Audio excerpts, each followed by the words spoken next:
Welcome to the News Hour. President Biden announced today that he's commuting the prison sentences of some 1,500 people and issuing pardons to 39 others convicted of nonviolent crimes. That marks the largest number of commutations by a president in a single day. As the president has said before, America was founded on the premise of second chances.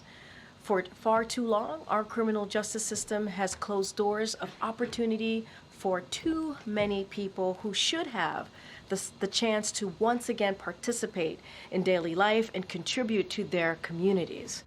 Lisa Desjardins has more on the clemencies. Amna and Jeff, most of the people affected by this clemency grant have been serving sentences under home confinement, thanks to provision put in place during the COVID epidemic. Now their sentences have been commuted. In addition, 39 people have had their convictions fully pardoned, all for nonviolent offenses, including drug offenses. The list includes Americans who served time for crimes committed in their teens or early 20s, and several are military veterans. Until now, Biden has approved fewer clemencies than most recent presidents.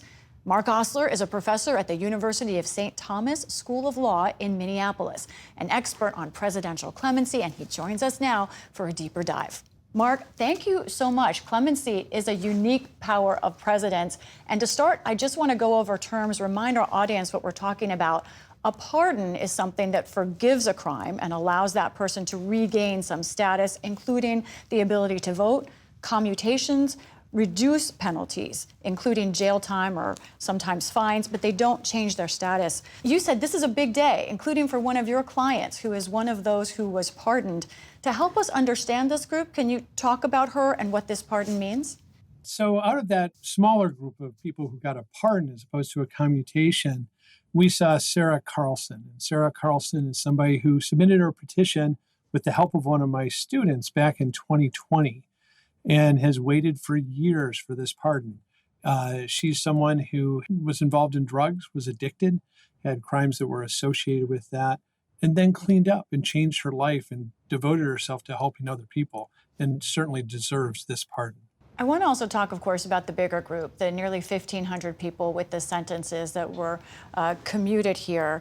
Now, these are folks who have been serving at home, as I said, because of COVID-era law. When you look at that group, what's your understanding of why they are receiving commutations of everyone in the federal system?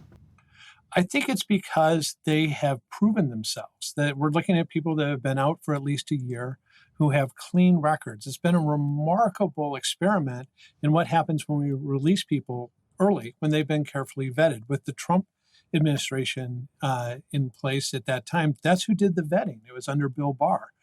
And that group as a whole on home confinement has really done remarkable things in reentering society, becoming citizens and neighbors. And because they were seen as safe, they were given a broad categorical grant.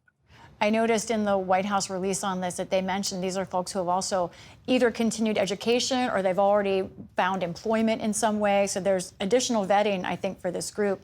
But there are some Republicans specifically who are critical about this and have been. For example, Senator Marsha Blackburn of Tennessee put out this tweet a year ago saying that COVID was over and she thought this policy of home confinement should have ended. How do you respond to that criticism that this is really a haphazard circumstance related to something outside the justice system, but instead to a pandemic? And really, this isn't a group that should be considered in this way.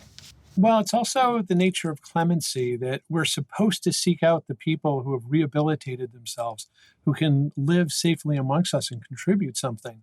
The fact that COVID accelerated that process is all to the good. There's no reason to have these people locked up.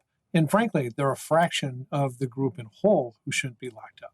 And let's talk about that, because you and I have talked before about this, that President Biden has had up till now fewer grants of clemency than most recent presidents. He did grant a pardon to his son last week. We talked about that. After this, after today, where do you think Biden's legacy and record stands in this area? What are your expectations? Yeah, well, his legacy right now is that he's approached clemency in a way that's resulting in grants that are wide but shallow. And by that, I mean, there's a lot of people, but they didn't get a huge amount of benefit. You know, these were people who were already out. And if you contrast that, for example, with what President Obama did His was deep.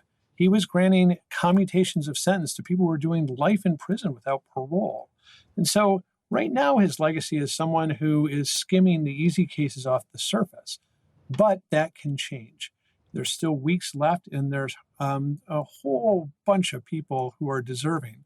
One thing that we've seen is that he's granted clemency to a lot of people who didn't petition for clemency, while largely ignoring the people who did. Now, Sarah Carlson was someone who did in that handful of pardons today. But there's hundreds and hundreds and hundreds of other people, and there's reason to think they have positive recommendations from the pardon attorney who he could grant as well, and he should. Mark Osler with the University of St. Thomas. Thank you so much for joining us. You're welcome.